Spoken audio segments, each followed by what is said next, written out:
Hi, this is Andy Hoffman, Marketing Director of Miles Franklin Precious Metals in our 28th year in business. It's Thursday morning, February 16, 2017, and the title of this week's audio blog is The 50-Car Pileup as Truth Crashes into Lies. Now, as I think back in my life, I couldn't be more pleased with how lucky I've been to have experienced it in America. Not that I have any other country to compare it to, but I'm quite sure the luxuries I've enjoyed and freedoms I've been blessed with are as bountiful as anywhere on the planet, as unquestionably I've had better opportunities than the vast majority of global denizens, past and present. However, with each passing year, those freedoms have been stripped a little bit more, and having been born in 1970, less than 1 year from the unlawful abandonment of the gold standard by America reneging on 1944's Bretton Woods Agreement, I've had a front row seat to the gradual decline in living standards that the unbacked fiat dollar has caused, from a time when a millionaire was considered what a 10 millionaire is today. Back then, my father worked in a corporate library at Newsday, the then and still today Long Island newspaper, whilst my mom worked 1 day a week at the public library. And we got along just fine with a nice house, new cars, and a fantastic vacation each year. Today, that income wouldn't even support the mortgage payment, let alone the other skyrocketing costs of living, supporting 2 children, and God forbid, saving for college.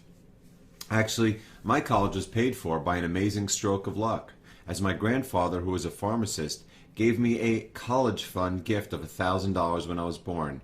in the stock of his company, which just happened to be Walgreens.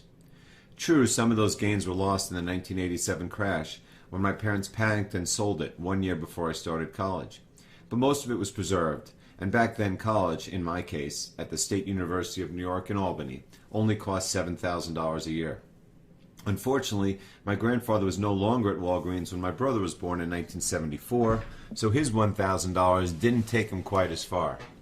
However, even when he went to college in 1992, it was still relatively affordable, and thanks to my mother having joined the workforce as a computer programmer in 1982,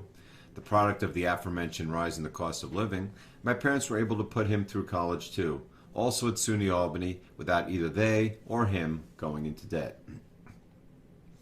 Of course, in today's hyperinflationary environment, even those 2 incomes combined couldn't pay for college without massive debts being taken out, as even the state-subsidized SUNY Albany now costs $23,000 a year,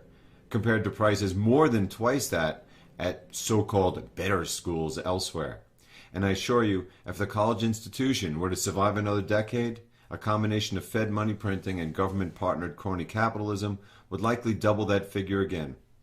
Fortunately, as I discussed in my must-listen audio blog of 2 weeks ago, all-out currency and trade wars and a shocking new world order, the comically inefficient, overpriced college conspiracy the NIA documented circa 2011 will decidedly not survive, to be replaced by targeted and dramatically cheaper online education, which will have the positive of enabling more people to learn more for less cost, but the equally powerful negative of putting tens, if not hundreds of thousands of highly paid professors and other university administrators out of a job. Yes, America has changed, and the world with it, in too many ways to count. And while technology has clearly made all of our lives easier, fiat money printing, overpopulation, and now the most terrifying demographic trends in modern times threaten to negate all of those gains. That and the hideous governments we in some parts of the world elect, and in others simply take over, in both cases catalyzed by the severe social stress caused by the aforementioned troika of terrifying trends. And while all cultures will be negatively impacted, it's those at the top of the economic and cultural totem pole, so-called first world nations like the US, Japan, and much of Europe, which will suffer the most. As while the currency crashes, social unrest, and draconian political changes in second and third world countries will be painful. Just look at, for instance, what is going on in Brazil. If you want to see a nation in horrific political, economic, and social decline, it will pale in comparison to, say, France and Italy, where the plunge from top to bottom will be that much steeper. And nowhere more so than the U.S., as it declines from having the world's highest standard of living, via the world's most overvalued currency, to somewhere in the middle of the pack. To that end, all one has to do to realize this trend is in full force is observe, starting with the crash in key metrics like labor participation, real wages, median household income, home ownership, home affordability, new family and business formation, and household savings. And conversely, the utter explosion in day-to-day costs like rent, housing, health, and homeowners insurance, education, daycare, food, and gasoline, and with them an equally explosive increase in entitlement spending from a government that had just $380 billion of debt when I was born in 1970 to $20 trillion today, plus $5 trillion off balance sheet and up to $200 trillion of unfunded liabilities like Social Security, Medicare, and government employee pensions. Throw in the fact that America's manufacturing base, where the vast majority of middle-class workers emanate from, has been permanently gutted, partly due to trade deals, but mostly trade unions, global competition, and the aforementioned onset of technology, and you can see why the trend has nowhere to go but down. This, as the U.S. and the world at large, is mired in excess industrial capacity of all kinds, from oil production to auto production to steel production, caused by 4 decades of unfettered money printing, predatory lending, capital raising from government-supported, historically overpriced equity markets, and the weapons of mass financial destruction known as derivatives, or more euphemistically put, financial engineering products. But nowhere are these ominous trends more apparent than in the political and social spheres, when, after 8 years of Bill Clinton's crony capitalism, 8 years of George Bush's wars, and 8 years of Barack Obama's socialism, America's greatness has been so heavily diluted and polarized it is threatening to tear itself apart. Around the world, these same hideous events are simultaneously occurring, even if the immediate causes are slightly different. But I assure you, said evil troika of fiat currency, demographics, and overpopulation are the root causes of all. Here in America, if there was any doubt that the same criminal forces that sought to put the Wicked Witch of the Western Hemisphere and career criminal Hillary Clinton into the world's most powerful job are still around wreaking havoc, it should be laid to rest. As unquestionably, the movement to unseat the upstart Donald Trump from office is in full swing, led by radicalized liberals from all corners of society. Seeing Dan Rather himself compare the Michael Flynn scandal to Watergate shows us just how low society's former leaders have sunk, let alone its followers, like the National Education Association, which actually endorsed students and teachers protesting Trump's inauguration. Heck, a Wall Street sell-side analyst actually downgraded the stock of the athletic apparel company Under Armour yesterday, simply because its CEO claimed it was a good thing to have a pro-business president like Donald Trump in office. This, in typical Wall Street fashion, just a week after his clients were obliterated by his previous buy rating when the stock plummeted following a miserable earnings report and outlook, which I might add is symptomatic of everything that's wrong with America's economy and its latest in the crosshairs of bankruptcy sector, retailing, particularly those companies that still rely on the outdated, soon-to-be-dead brick-and-mortar format, which in turn will vaporize millions of jobs and trillions of heavily leveraged, historically overpriced commercial real estate properties. And by the way, if there's a single data point demonstrating just how rapidly America, with its historically overvalued stock, bond, and real estate markets, is deteriorating, consider that today, tens of thousands of illegal immigrants living in California plan to boycott their jobs, to show just how valuable their contribution to the country is. Frankly, I have no words to describe the idiocy of such an idea, which even more idiotically will likely be embraced by California's lunatic bleeding heart liberals. To that end, good luck with your petition to secede from the U.S., as trust me, America's finances and moral compass will be far stronger without you. As for what's actually occurring in America's dying economy, forget the Wall Street, Washington, and MSM propaganda and lies for a moment, and simply focus on what Fed Vice Chairman Stanley Fischer said earlier this week when asked about his and the Fed's real near-term outlook, i.e., quote, "There is quite significant uncertainty about what's actually going to happen, as I don't think anyone quite knows what's going to come out of a process involving both the Trump administration and Congress in the deciding of fiscal policy and a variety of other things." This is the mainstream lemmings, accompanied by support from government market rigging operatives like the PPT, Fed, Exchange Stabilization Fund, and Gold Cartel, claim the Fed is all set to raise rates because the economy is supposedly raging ahead, causing a rampant outbreak of inflation at the same time the labor market has essentially reached, LOL, full employment.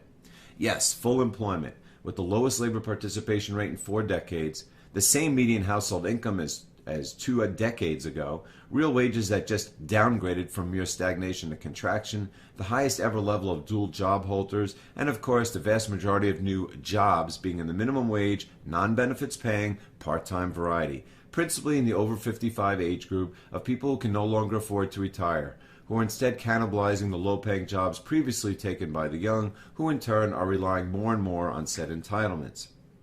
Don't believe me? Just watch one episode of Judge Judy to see just how many participants claim government entitlements to be their primary source of income.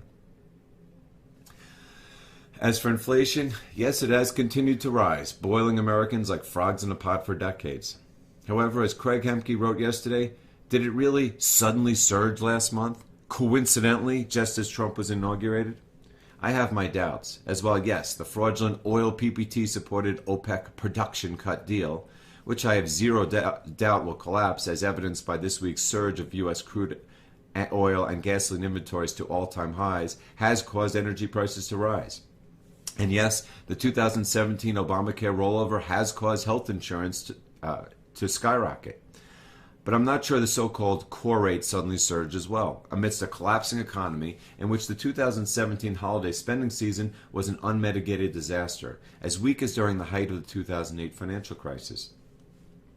Which is probably why, more than ever, I stand by the conclusion of my 2.5% Enough Said article of a month ago, in which, just as my 3.0% Enough Said article of January 2014 precisely predicted the top of the U.S. 10-year Treasury yield, I stated that the economy is so weak today and so massively indebted, it simply cannot handle rates any higher than 2.5%. Not that we're not going to get much higher rates than that down the road when the so-called bond vigilantes inevitably awaken. However, I more strongly than ever believe the post-election Trumpflation propaganda meme is soon to ignominiously die on the vine, and with it the concept that rates will imminently rise, and LOL that the Fed will be forced to raise rates and thus destroy the global economy in response. To that end, just how many times can so-called bullish and inflationary data be published, like yesterday's comical January retail sales report, in which consumers supposedly borrowed massive amounts of fiat currency to buy Chinese-made goods in their post-election euphoria, without the 10-year rate being able to pierce 2.5%, before people realized that deflationary forces remain in control, let alone that raising rates would be the equivalent of financial, economic, and national suicide. Oh, and by the way, in the hype of the at best economically destructive and at most fraudulent retail sales report, did anyone notice the completely media ignored industrial production, mortgage applications, mortgage delinquencies, and housing index reports that came out simultaneously? All of which point to a nation in at best stagnation and more likely recession, which quite obviously is being rapidly destroyed by the historically minuscule rise in interest rates of the post-election period. And then there's Europe, where the euro came within 1% of hitting a fresh 2-decade low yesterday, 4 weeks before the violently anti-EU Geert Wilders will be elected Holland's Prime Minister, and 3 months before the Brexit times 10 event that will be Marine Le Pen's surprise election as the new French president. Not to mention the additional surprises awaiting the dying European Union and euro currency later this year, when the Five-Star Movement seizes significant, if not total power in Italy, Catalonia secedes from Spain, and the Alternative for Deutschland party puts its stamp on September's German elections. And oh yeah, there's that little thing known as the Grexit, which will occur in 2017, potentially this summer, when all hope of a new €86 billion loan to cover the expiring principal owed on Troika-funded loans due in July is once and for all permanently lost. To that end, with each passing day of dollar strength, as evidenced by the dollar index rising for an incredible 11 days in a row, the purchasing power of the vast majority of global denizens plunges in lockstep, many from levels already near, at, or in many cases well below previous all-time lows, which in turn catalyzes economic devastation, an increasingly impossible task of repaying the dollar-denominated debt that was foisted on it by criminal Wall Street and Citi banks, social unrest, political regime change, and the monetary revolution that is driving capital into what I last year deemed the twin destroyers of the fiat regime, i.e. Bitcoin and physical precious metals, both of which will not be stopped in their quest to claim and reclaim their complementary roles as the world's principal wealth storage asset and currency of the future. And oh yeah, each day the dollar rises, we come one day closer to what I 18 months ago deemed the upcoming cataclysmic financial Big Bang to end all Big Bangs, i.e. the inevitable, massive devaluation of the Chinese yuan that will send political, economic, social, and monetary shockwaves around the world, exporting massive, irreversible deflation, igniting trade and currency wars like the world has never seen, and catalyzing the most aggressive, hyperinflationary monetary policy of modern time. Not to mention the draconian government actions I believe will ultimately define 2017, like cashless societies, negative interest rates, and bail-ins. That is, in an environment of historical, political, and social regime change. Well, given the relative calm in this morning's precious metal markets, gold at $12.38, just $22 from its all-important 200-month moving average of $12.60 per ounce, and silver at $18.04, again above its 200-day moving average of $17.95, and within 55 cents of its own 200-month moving average of $18.59 per ounce, I'm going to rest my weary fingers by simply highlighting the title of Steve St. Angelo's latest article, Why the Next Large Market Correction Will Cause Record Gold Demand. This, as the PPT-supported S&P 500 has gone, amidst the ugliest political and economic fundamentals imaginable, a record 85 days without a 1% correction and a year without a 5% correction, yielding its highest ever valuation, which in turn prompted the title of my article yesterday, What Could Possibly Go Wrong? Oh, and by the way, sometime early next week, I expect the nearly 2-hour podcast I taped with Tone Vase to be published, in which he, one of the world's preeminent Bitcoin experts, and I, one of the world's leading monetary analysts, discuss the manipulation of all financial markets, from stocks to bonds, currencies, gold, and Bitcoin. Muscless and stuff, which I am very proud of. To that end, the need to protect yourself from what's coming, financially and otherwise, has never been more urgent. And if your desired protection prescription is precious metals, we humbly ask you to call Miles Franklin at 800-822-8080 or go to milesfranklin.com and register for online purchasing and give us a chance to earn your business. And as always, I can be reached via email at ahoffman@milesfranklin.com. Thanks very much. Not that I have any other country to compare it to, but I'm quite sure the luxuries I've enjoyed and freedoms I've been blessed with are as bountiful as anywhere on the planet, as unquestionably I've had better opportunities than the vast majority of global denizens, past and present. However, with each passing year, those freedoms have been stripped a little bit more, and having been born in 1970, less than 1 year from the unlawful abandonment of the gold standard by America reneging on 1944's Bretton Woods Agreement, I've had a front row seat to the gradual decline in living standards that the unbacked fiat dollar has caused, from a time when a millionaire was considered what a 10-millionaire is today. Back then, my father worked in a corporate library, at Newsday, the then and still today Long Island newspaper, whilst my mom worked 1 day a week at the public library. And we got along just fine, with a nice house, new cars, and a fantastic vacation each year. Today, that income wouldn't even support the mortgage payment, let alone the other skyrocketing costs of living, supporting 2 children, and God forbid, saving for college. Actually, my college was paid for by an amazing stroke of luck, as my grandfather, who was a pharmacist, gave me a college. Hi, this is Andy Hoffman, Marketing Director of Miles Franklin Precious Metals in our 28th year in business. It's Thursday morning, February 16, 2017. And the title of this week's audio blog is The 50-Car Pileup as Truth Crashes into Lies. Now, as I think back in my life, I couldn't be more pleased with how lucky I've been to have experienced it in America's fund gift of $1,000 when I was born, in the stock of his company, which just happened to be Walgreens. True, some of those gains were lost in the 1987 crash, when my parents panicked and sold it 1 year before I started college. But most of it was preserved. And back then, college, in my case, at the State University of New York in Albany, only cost $7,000 a year. Unfortunately, my grandfather was no longer at Walgreens.